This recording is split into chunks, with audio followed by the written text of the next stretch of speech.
Shalom sahabatku, salam sejahtera dan salam sehat selalu untuk kita semua. Judul renungan kita pada kesempatan yang ini ialah tentang bersukacita dalam pelayanan. Landasan firman Tuhan untuk tema bersukacitalah dalam pelayanan, diambil dari surat Rasul Paulus kepada jemaat di kota Roma. Demikianlah sabda Tuhan. Janganlah hendaknya kerajinanmu kendor, biarlah rohmu menyala-nyala dan layanilah Tuhan, Roma 12 ayat 11. Di sebuah sudut kota yang sibuk, seorang pria bernama Dion sedang duduk termenung setelah selesai memimpin ibadah doa. Sudah hampir 15 tahun ia aktif melayani di gereja lokal. Namun malam itu, ia merasa kosong. Ia mulai bertanya-tanya dalam hatinya, apakah aku masih melayani dengan semangat seperti dulu? Apakah sukacita itu masih ada? Pertanyaan itu menusuk jiwanya. Bukan karena pelayanan itu tidak penting, tetapi karena hatinya mulai kehilangan api. Ia sadar, pelayanan yang awalnya ia lakukan dengan gairah dan kasih kepada Tuhan, perlahan berubah menjadi rutinitas. Ia melayani karena harus, bukan karena ingin. Di saat itulah ia membuka Alkitab dan membaca Roma 12 ayat 11, "Janganlah hendakmu kendor, biarlah rohmu menyala-nyala dan layanilah Tuhan." Ayat itu menamparnya dengan lembut namun kuat. Ia tersadar, sukacita dalam pelayanan bukanlah hasil dari kenyamanan atau tepuk tangan manusia, tetapi hasil dari relasi yang menyala dengan Tuhan. Ayat ini, meskipun pendek, mengandung kekuatan luar biasa. Di dalamnya terkandung 3 dimensi pelayanan Kristen yang sejati, ketekunan tanpa kendor, semangat roh yang menyala, dan fokus kepada Tuhan sebagai pusat pelayanan. Paulus menulis surat ini kepada jemaat di Roma, sebuah komunitas Kristen awal yang hidup di tengah tekanan dan penganiayaan.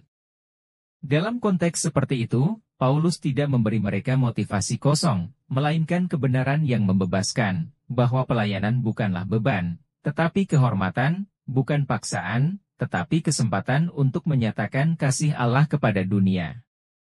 Kata, "Janganlah hendakmu kendor," merupakan peringatan yang sangat relevan, bahkan sampai hari ini.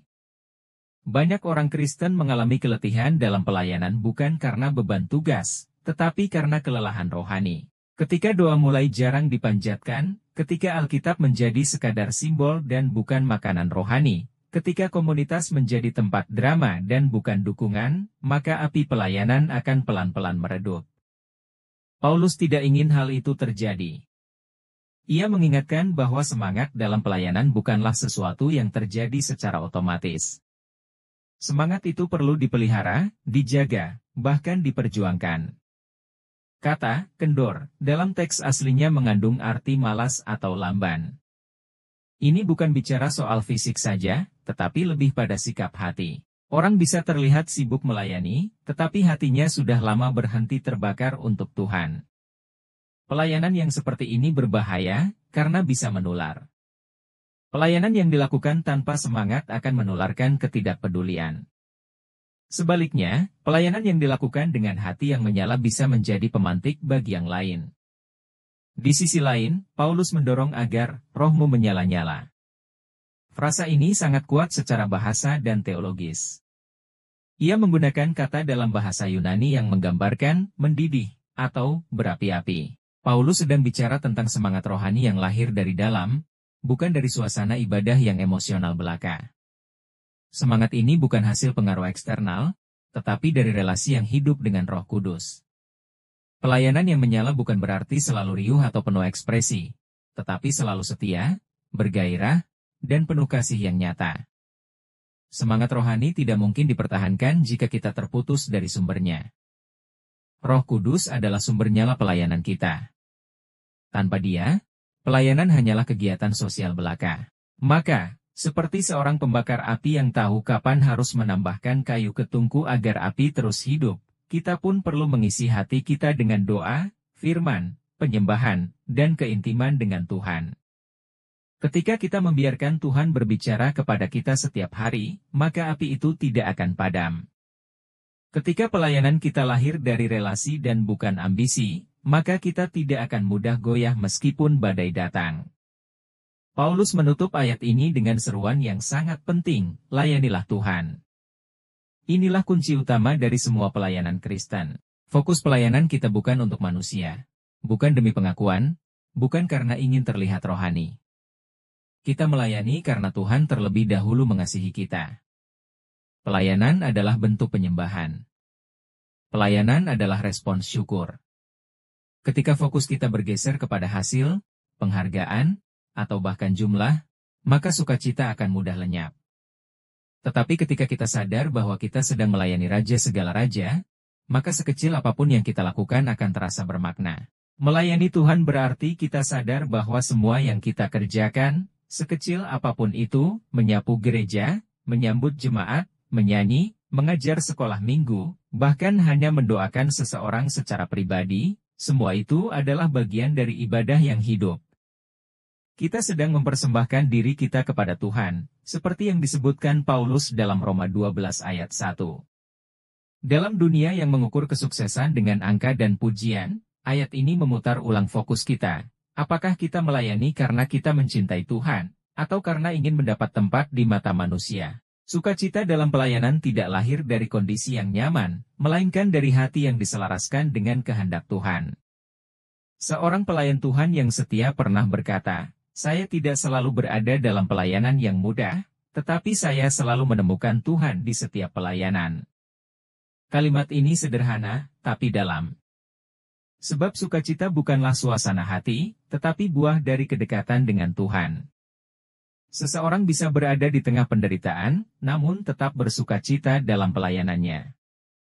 Itulah keajaiban sukacita ilahi, sukacita yang tidak tergantung keadaan. Kita bisa belajar dari banyak tokoh Alkitab maupun sejarah gereja yang menunjukkan bahwa pelayanan penuh sukacita tidak tergantung pada hasil atau kenyamanan. Paulus sendiri, saat menulis surat ini, sedang berada dalam tekanan. Namun semangatnya tidak pernah pudar. Dia tahu untuk siapa dia hidup. Begitu pula dengan tokoh-tokoh seperti Hudson Taylor, Corrie ten Boom, atau Billy Graham, mereka semua mengalami tantangan, bahkan penderitaan, namun tetap bersukacita karena mereka tahu siapa yang mereka layani. Ada saat-saat ketika pelayanan terasa berat. Tidak semua orang akan menghargai apa yang kita lakukan. Bahkan kadang-kadang, sesama pelayan bisa menjadi sumber luka. Namun disinilah ujian sejati dari sukacita dalam pelayanan. Jika kita hanya bersukacita ketika semuanya lancar, maka sukacita kita masih dangkal. Tetapi jika kita tetap menyala bahkan saat jalan menjadi berat, maka kita telah memahami makna sejati dari pelayanan yang berpusat pada Kristus. Satu hal yang membantu menjaga sukacita dalam pelayanan adalah dengan terus mengingat kembali panggilan awal kita. Apa yang pertama kali membuat kita melayani? Apakah cinta kepada Tuhan? Apakah beban terhadap jiwa-jiwa? Apakah rasa syukur karena anugerah keselamatan? Ketika kita kembali ke akar panggilan itu, kita akan menemukan nyala yang sempat padam. Kita perlu sering menghidupkan kembali karunia Allah, seperti yang dikatakan Paulus kepada Timotius, 2 Timotius 1 ayat 6. Api itu harus terus dibangkitkan. Bukan oleh orang lain, tetapi oleh kita sendiri bersama dengan Roh Kudus. Selain itu, kita juga perlu dikelilingi oleh komunitas yang sehat. Pelayanan yang dijalankan sendirian mudah membuat kita letih. Tetapi pelayanan dalam komunitas yang saling mendukung akan membuat sukacita bertambah. Dalam komunitas, kita bisa saling menguatkan, saling berbagi beban, dan saling menyalakan api semangat. Jangan biarkan diri kita menjadi arang yang dipisahkan dari bara, karena ia akan cepat padam. Namun jika kita terus bersama dalam tubuh Kristus, api pelayanan kita akan terus menyala. Melayani Tuhan adalah panggilan seumur hidup, bukan sekadar tugas sementara. Ini bukan tentang posisi, tapi tentang disposisi hati. Tuhan tidak mencari pelayan yang sempurna, tetapi yang setia dan menyala karena kasih. Dalam setiap pelayanan yang kita lakukan, biarlah kita terus mengingat bahwa kita sedang menjadi bagian dari karya besar Allah yang kekal. Tidak ada pelayanan yang terlalu kecil bagi Tuhan. Dan tidak ada pelayan yang tak dikenal olehnya. Ketika hati kita mulai letih, ketika sukacita mulai pudar, jangan menyerah. Datanglah kembali kepada Tuhan. Biarlah firman-Nya menguatkan, doa kita memperbaharui, dan kehadirannya membakar kembali api yang mulai redup. Dalam setiap pelayanan, yang besar maupun kecil, biarlah kita mengingat bahwa kita melayani karena kita dikasihi. Dan karena kasih itu, kita pun bersukacita dalam melayani. Mari kita berdoa, Tuhan yang penuh kasih, aku bersyukur atas kehormatan melayani Engkau. Bila hatiku mulai kendor dan apiku meredup, bakarlah kembali semangatku dengan kasih MU. Tolong aku agar tetap bersukacita dalam pelayanan, bukan karena situasi, tapi karena Engkau, satu-satunya alasan dan tujuan hidupku. Dalam nama Yesus, aku berdoa. Amin.